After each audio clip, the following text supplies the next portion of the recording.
अस्सलाम वालेकुम वरहमतुल्लाहि वबरकातुहू। मैं आसिफ रहमान अलवी हाजिर हूँ। कल मैंने अपने शहर कराची को डूबते हुए देखा। उससे पहले मैंने थर में बच्चों को मरते हुए देखा। क्या कहूँ, बहुत कुछ है कहने को। ये वो शहर है जो दुनिया में एक मिसाल था।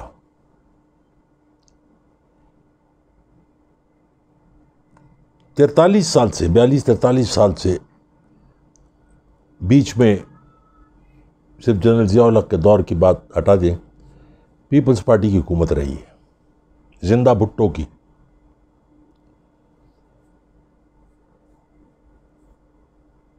एक ऐसा जिंदा भुट्टो जिसने पूरे सिंध को मौत के घाट उतार दिया।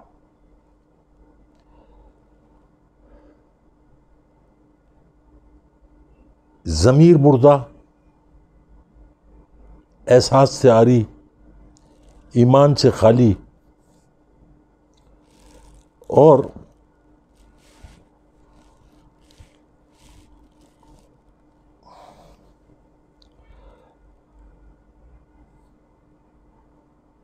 मुझे इनके डीएनए में शक है। शक नहीं, यकीन है। इतना हराम अंदर घुसा हुआ है कि अगर कोई इनको नुत्फ़ा हराम कहे तो किसी को कोई एतराज नहीं होना चाहिए। वो जो आधा अधूरा नामुकम्मल इंसान नुमा शय टीवी पे आके लटक मटक के चीख चीख के बकवास करता है, कभी उसामा बिन लादेन, कभी एहसानुल्लाह एहसान, कभी उज़ैर बलोच। तेरी आंखों का पानी मर चुका है। तुझे शहर कराची डूबा हुआ नजर नहीं आ रहा। तेरी गैरत खत्म हो चुकी है, बिल्कुल अपने माँ बाप की तरह, अपने नाना की तरह बेनस्ली इंसान हो तुम। समंदर के किनारे वाला शहर प्यासा भी और गलाजत में डूबा हुआ भी। इतने साल में सीवरेज का निजाम नहीं कर सके। कफन चोर लोग बैठे हुए सारे, मुर्दा फरोश, कोठे आबाद करने वाले, अपनी जेबें भरने वाले। ये जो बिलावल बार बार बात करता है ना, करप्शन करप्शन करप्शन, चलो नैब वालों को और दुनिया की दूसरी एजेंसियों को मैं सवाल करता हूं आसिफ अली जरदारी से कि बैंकॉक में 40 से 50 तुम्हारे शॉपिंग आर्केड हैं, 6 से 10 मंजिला। सिर्फ बैंकॉक की बात कर रहा हूं। वो तुम अपने बाप के घर से पैसा लेकर आए थे। सड़क छाप इंसान, दंगर चोर कबीले के सरदार, पाकिस्तान का पैसा किस तरीके से मुल्क से बाहर गया। मलेशिया में कहो, इंकार करो, मलेशिया में आइलैंड नहीं खरीदा, नहीं खरीदा, सब सामने आएगा। इस हद तक करप्शन है कि वो अभी एक वीडियो वायरल हुई एक उस्ताद की, नाउज़ुबिल्लाह, जो बच्चे के साथ ज्यादती कर रहा है। मुझे किसी ने पूछा कि यार ये क्या हो रहा है। मैंने नया भुट्टो बन रहा है, उसी में गिरफ्तार हो गया बेचारा। उसके नाम के भी आगे भुट्टो लगा हुआ होगा ना, क्योंकि ये तो मशहूर है ना, हर घर से भुट्टो निकलेगा। उसके घर से भी कभी आज से कुछ साल पहले भुट्टो निकला होगा तो वो पैदा हुआ। वो दूसरा भुट्टो बना रहा था, पकड़ा गया, वायरल हो गई उसकी वीडियो। किसी एक शख्स में, सिंध की हुकूमत में किसी एक शख्स में गैरत नहीं है कि खड़ा होकर मीडिया पे आके कहे कि मैं इन कंजरों के साथ काम नहीं कर सकता, मुझे अल्लाह को जवाब देना है, मेरी औलाद सवाल करती है, मेरा ज़मीर मुतमईन नहीं, मैं रात को सो नहीं सकता बगैर गोलियों के।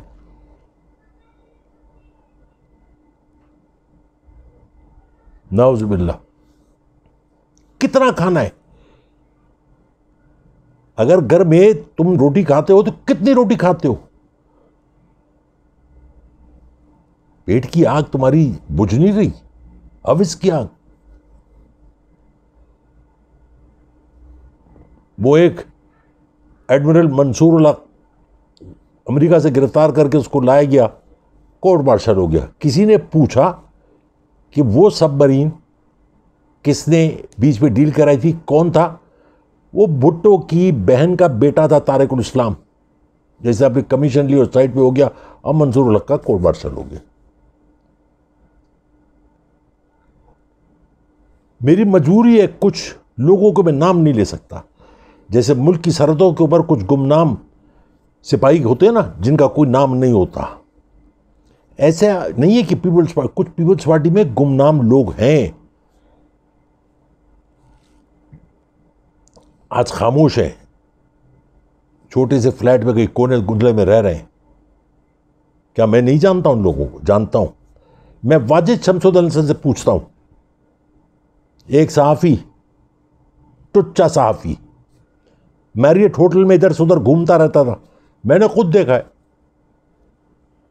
किसी की पेस्ट्री खा ली, किसी के पास बैठ के चाय पी ली, अपने पास तो जेब में पैसे होते नहीं थे, कंगले के पास। किसी एक शख्स के पीछे पड़ा हुआ था कि बेनजीर से कह के मुझे प्रेस सेक्रेटरी लगवा दो। ये थी तुम्हारी औकात, और तुमको हाई कमीशन उसमें लगा दिया बरतानिया में। और तुमने क्या किया? उसके कागजात चुरा के उसको, एक आदमी को फायदा पहुंचाने के लिए 22 करोड़ की, क्या कहूं, जल्लाद चाहिए, जल्लाद, जो सुबह नाश्ते पे, दोपहर को खाने पे, शाम को चाय पे, रात को खाने पे और सोने से पहले स्नैक के तौर पे खून पिए तुम लोगों का। माफिया कौन सी ऐसी चीज है, कौन सा इदारा, कौन सा डिपार्टमेंट, कौन सी ऐसी चीज है माफिया नहीं है? दूध वाले को पकड़ो, वो हड़ताल कर देते हैं, उनकी तरफ से बच्चे भूख से मर जाएं, मरने दो। मुर्गी वाले को पकड़ो, वो हड़ताल कर देता है।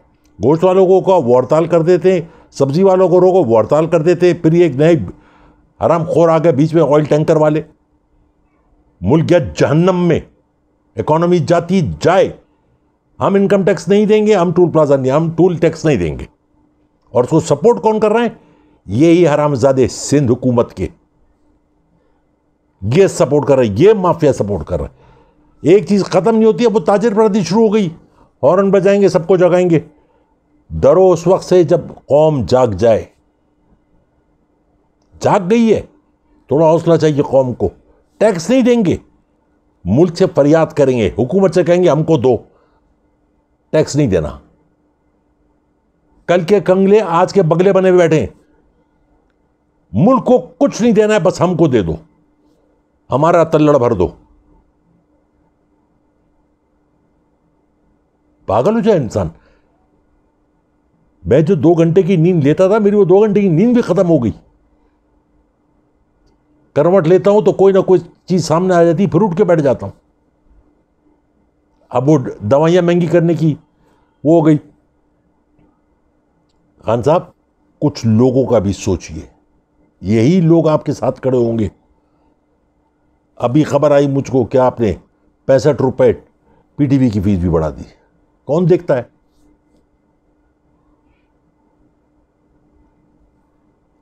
कुछ चीजें जरूरी होती हैं, जैसे पेट्रोल बढ़ा, मालूम था बढ़ना था। मैं आपसे कहता हूं, ऑयल कंपनीज को जैसे पूरी दुनिया में होता है, पाबंद करें कि वो अपने ऑयल टैंकर्स लाएं, अपने अपने पंप्स पे अपने ऑयल टैंकर के जरिए पेट्रोल और ऑयल भेजें। इनसे जान छुड़ाएं, इनके मुंह को हराम लगा हुआ है, ये सब मंशियात का पैसा है। कभी पूछा किसी ने जाके कि एक ऑयल टैंकर की क्या प्राइस है और एक आदमी का कितने कितने? कुछ ना कुछ कदम उठाना है, वरना आपके 3 साल मजीद जो है वो खत्म हो जाएंगे। और ये अरस्तु और रुस्तु जितने भी है ना, ये सब फिर अब वो आज नारोवाल में फ्रॉड करने वाला, वो वहां पे वो स्टेडियम की जगह है, जरूरत थी आबादी के तनासुब से? अरबों रुपए खा गया और कहता है पंजाब बचाओ। मुल्क बचाने की कोई बात नहीं करता।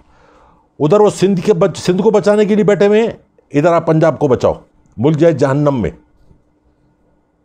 कुछ नहीं होगा मुल्क को, तुम सब दीवारों में चुन दिए जाओगे, कुत्ते की मौत मारे जाओगे सड़कों पे जगह जगह। सोशल बाइकआउट तो तुम्हारा शुरू हो चुका है।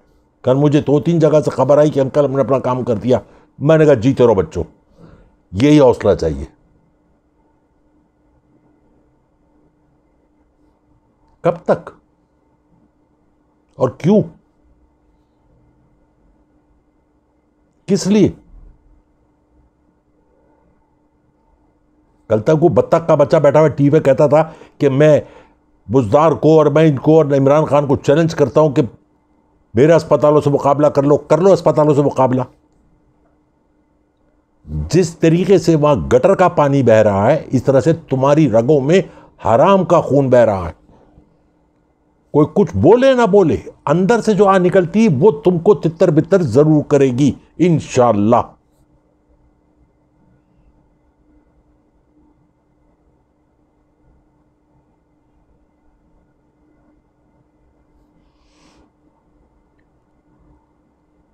हर कदम पे हड़ताल होने का अब आसरा शुरू हो गया है, ये मैं बता दूं।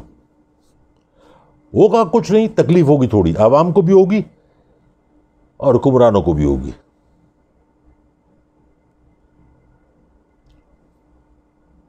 जिस तरीके से खान साहब आप हुक्मरानी कर रहे हैं, अच्छा कर रहे हैं, लेकिन कुछ जगह पे you have to put your foot down. ऐसा आदमी लाके बिठाइए जिसको मौत का खौफ ना हो। मुझे ऐसा कोई आदमी नजर नहीं आ रहा। ऊपर से लेके नीचे तक हर कोई अपने मफाद में लगा हुआ है, फिर भी लोग आपके लिए दुआ गो हैं, मुझ समीत।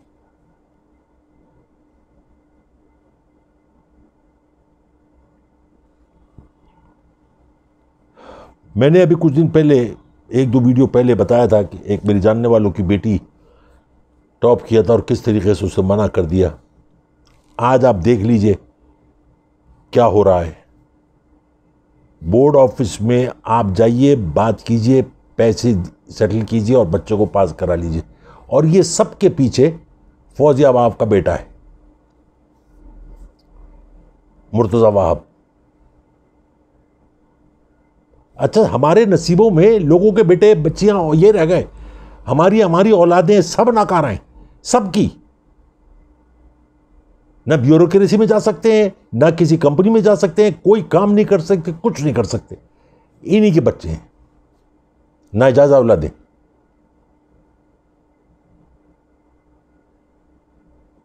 मुझे अल्हम्दुलिल्लाह धमकियां आनी शुरू हो गई। 12 with them, I don't give a damn। मेरा एक ईमान है, जो रात कब्र में लिखी है वो बाहर हो नहीं सकती। और अगर गोली से मौत है तो गोली मेरे नाम की नहीं होगी जरूर।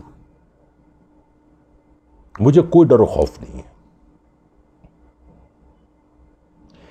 लेकिन मैं जाने से पहले इतना जरूर कर जाऊंगा कि मेरे बच्चे जो हैं, मेरे बच्चों के बच्चे आने वाले वक्त में जरूर कहेंगे कोई पागल था जिससे हमारी आंखें खोली, जिसने हमको यहां से जगाया और इसको भी हिलाया। वरना गुलामी की जिंदगी इतनी तकलीफ दे होगी तुम लोगों के लिए कि तुम लोग बर्दाश्त नहीं कर सकते। हम तो पुराना चावल है, देसी कुछ खाया है, सर्द गर्म देखा है। मेरे बच्चों, तुमने भी कुछ भी नहीं देखा है। वो सब कुछ देखने से पहले अपने आप को तब्दील कर लो। मैं उन बच्चियों को सलाम करता हूं जिन्होंने कल एक रेस्टोरेंट में खाना खाने गई। एक ग्रुप था दोस्तों का, और कोई 2-3 दिन पहले ही उन्होंने मेरी वीडियो देखी होंगी। वहां कोई पीपल्स पार्टी का कोई एमपीए अपनी फैमिली के साथ खाना खाने आया, उन्होंने उसको बैठने नहीं दिया। उन्होंने कहा बच्चियों ने कि अगर ये कंजरिया बैठेंगे तो हम सब चले जाएंगे, क्योंकि हम इज्जतदार लोग हैं, हम खानदानी हैं, हमारा डीएनए अच्छा है, उनको जाना पड़ा। This is what I want from you people. मैं ये नहीं कहता हूं कि पत्थर लेके घूमो और सर फोड़ो, no, stand on your feet. आज मैं जरा गुस्से में था, जज्बाती हूं, इसलिए मैं बहुत सारी बातें नहीं कर सका इनकी बारे में, लेकिन इतनी लंबी कहानी है, चलती रहेगी। कराची वाले उस वक्त खामोश रहे जब कॉपर वायर उतारा जाना था, उस वक्त नहीं बोले, 2-4 को ठोकते कॉपर वायर ने। या मैंने कल उसकी बकवास सुनी टीवी पे बैठ के, मुझे शर्मिंदगी हो रही थी कि उस मनूस के नाम के आगे अलवी लिखा हुआ था। मेरा तो रिश्तेदार नहीं है वो, पता नहीं किस अलवी का रिश्तेदार है, कि चेहरे पे सुन्नत नबी सजा के बेगैरत इंसान किस बेगैरती से झूठ बोल रहा था, और उसके दिल में इतनी भी शर्म नहीं थी कि अल्लाह की उम्मत, महबूब प्यारे नबी सल्लल्लाहु अलैहि वसल्लम की उम्मत के मानने वाले रो रहे हैं, बेचैन हैं, सो नहीं पा रहे, और वो कह रहा है कुछ नहीं है। ये वो लोग हैं जिनके लिए कहा गया है कि जहन्नम का ईंधन है। शक्ल सूफियाना, काम काफिराना।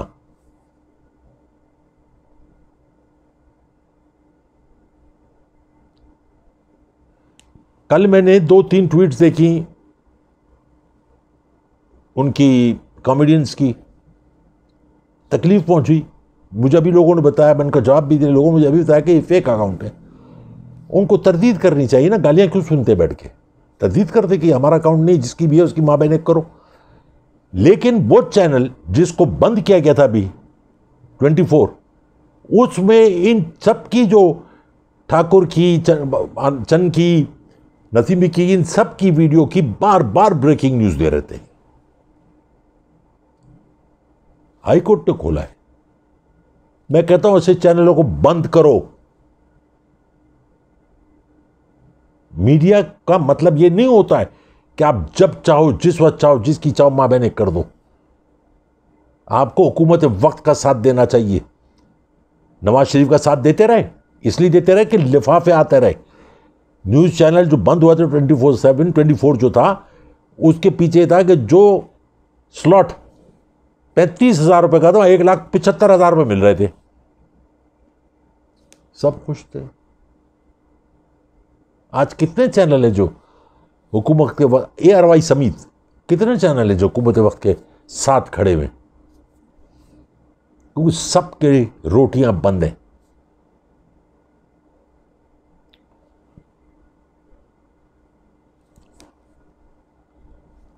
मेरे पास इस फ्लॉपी में बहुत कुछ है।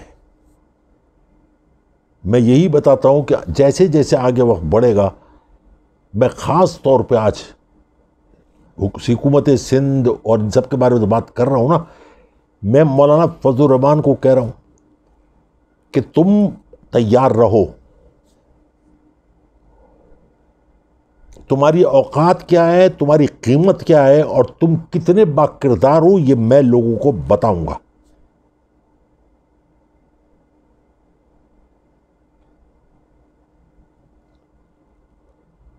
मेरी नजर में अल्लाह से बढ़कर प्यार करने वाला कोई नहीं, और उससे ज्यादा जलाली भी कोई नहीं।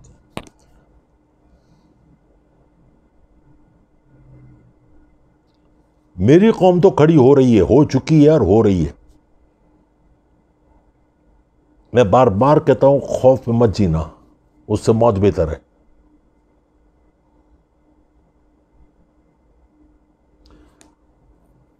कुछ दोस्तों ने इज़ारे मजाक में, क्योंकि पुराने दोस्त कहते हैं ना, पुराने दोस्त बहुत ख़तरनाक होते हैं, उनके पास आपकी तमाम फाइलें मौजूद होती हैं। तो ऐसे ही 2-4 दोस्तों ने जो मजाक में फ़ोन किया, अकेले यार अपने मोबाइल से हमारा नंबर डिलीट कर दे। हंसी तंज। ऐसा नहीं कि वो डिलिबरेटली बात कर रहे थे कि वो बाकी को खौफ था, लेकिन मुझे समझाने की कोशिश कर रहे थे, और ये भी जानते थे कि मैं समझने वालों में से हूं नहीं, कि जो चीज़ मेरे दिमाग में आ जाए फिर मैं उससे पीछे नहीं हटता।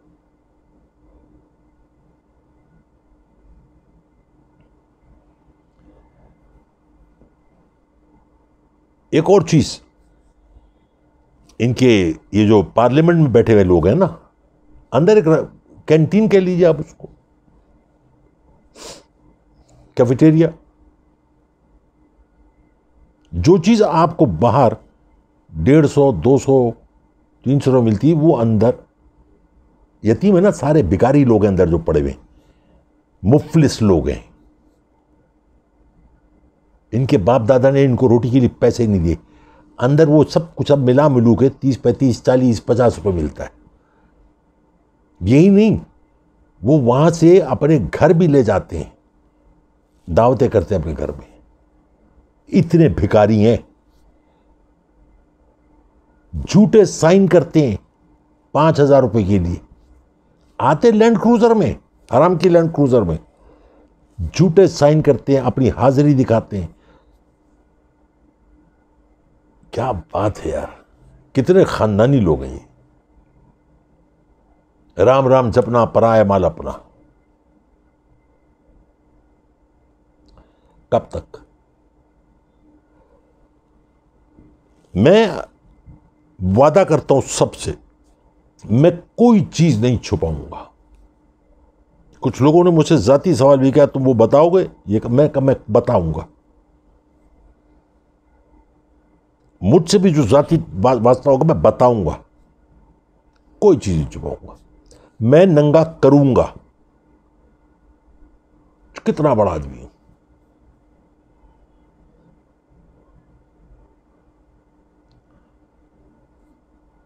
ये बात मैं इसलिए कह रहा हूं कि मेरी वीडियो आप वो भी देखते हैं, तैयार हो जाए वो भी। मैं आगाह कर रहा हूं, सब कुछ बताऊंगा।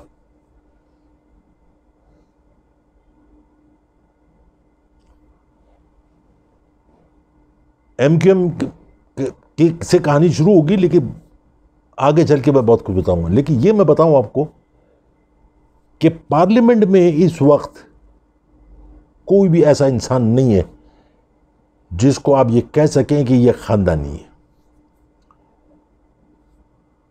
मैं बच्चों से आखिरी बात कहता चलूं,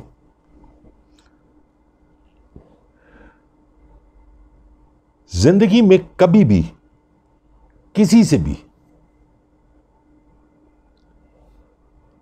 कोई ऐसा वादा मत करना जो ना कर सको, और करो तो नुकसान उठा लेना, वादा पूरा कर लेना। आज अपने आप से वादा करो कि तुम सोशल बाइकआउट की तरफ जाओगे। जवान बच्चे हो, प्यारे बच्चे हो, वैसे ही तुम पर फरिश्ते मेहरबान है, वैसे ही अल्लाह मेहरबान है। किसी भी जगह जाके अगर शोर मचाओगे, ऊंचा बोलोगे, लोग सुनेंगे। मेरी इतनी नहीं सुनेंगे जितनी तुम्हारी सुनेंगे। वो मेरे एक आखिरी एक किस्सा सुनाता चलूं। मेरे एक दोस्त थे, मैं जवानी से उनकी और उनकी बीवी के अंदर झगड़ा देख रहा था। मैं अकेले में भी बात करता था, वो कहता था कि यार ये बदतमीज है, वो कहती थी कि ये मेरी कुछ सुनता नहीं है, ये सवाल गलत करता है, मैं जवाब गलत देती हूं। मैंने अपने दोस्त को कहा कि ये जो लड़की है, ये किसी घर से तुम लाए हो, इसको इसका हक दो, इसको इसकी पहचान दो। मैं बेटियों के मामले में, ख्वातीन के मामले में बहुत हसास हूं। उसने कहा कैसे? मैंने कहा इसकी तारीफ, तुम्हारा मुंह फूट जाएगा, मुंह टूट जाएगा, इसकी तारीफ कर दो। ये पसीने में भी है तो भी तारीफ कर दो। तुम्हारा क्या जा रहा है? तुम्हारी बीवी है, तुमको बच्चे दिए, एक नस्ल तैयार कर रही है। उसने कहा मिसाल दो। मेरी मिसाल यह है कि तुम ऑफिस से आए, तुमने पूछा, लड़े वो फोन पे बदतमीजी हो गई है, उसने पूछा क्या बनाया है, तुमने पूछा, उसने कह दिया खाक। कहता वो तो रोज कहती है। मैंने कहती है ना, तो उसका जवाब तुम क्या देते हो? कहते मैं ये कहता हूं कि जहन्नम में जाओ। मैं गलत कहते हो। अगर उसने कहा है कि खाक बनाया है तो कहो ओहो गोश्त बनाया है। वो तुमसे पूछेगी कैसे, तो उसको बताओ कि तुम्हारी जहानत का तो मैं पहले से ही मुतासिर हूं, तुम मेरा इम्तिहान लेती हो, तुम्हारा बता देता हूं। तुमने कहा खाक बनाया है, तो खाक को उल्टा कर लो, काख। काख कहते हैं महल को, महल को उल्टा कर लो लहम, लहम कहते हैं गोश्त को, और उसको गले लगा लो। वो भी खुश हो जाएगी, तुम भी खुश हो जाओगे। तो एक दूसरे की इज्जत करो, एक दूसरे का प्यार करो। आजकल बहुत ट्रेंड चल रहा है कि औरतें 85% औरत जो जिनमें तलाक याफ्ता औरतें उनमें 85% जो तालीम याफ्ता, तो 85% मर्द भी तालीम याफ्ता होते हैं। मेरी नज़र में वो गधे होते हैं। अपने घर की लड़ाई अपने बेडरूम में रखो, क्योंकि तुमने बाहर बड़ी लड़ाई लड़नी है। मेरे साथ, अपने साथ आज अपने आप से वादा कर लो कि वो लड़ाई लड़नी। ये छोटी मोटी लड़ाइयाँ करके अपनी ज़िंदगी, अपना मकसद और अपने आप को ज़ाया मत करो। बहुत सारा प्यार, बहुत सारी मोहब्बतें, बहुत सारी दुआएं अपनी दुआ में याद रखिए। अस्सलाम वालेकुम रहमतुल्लाह।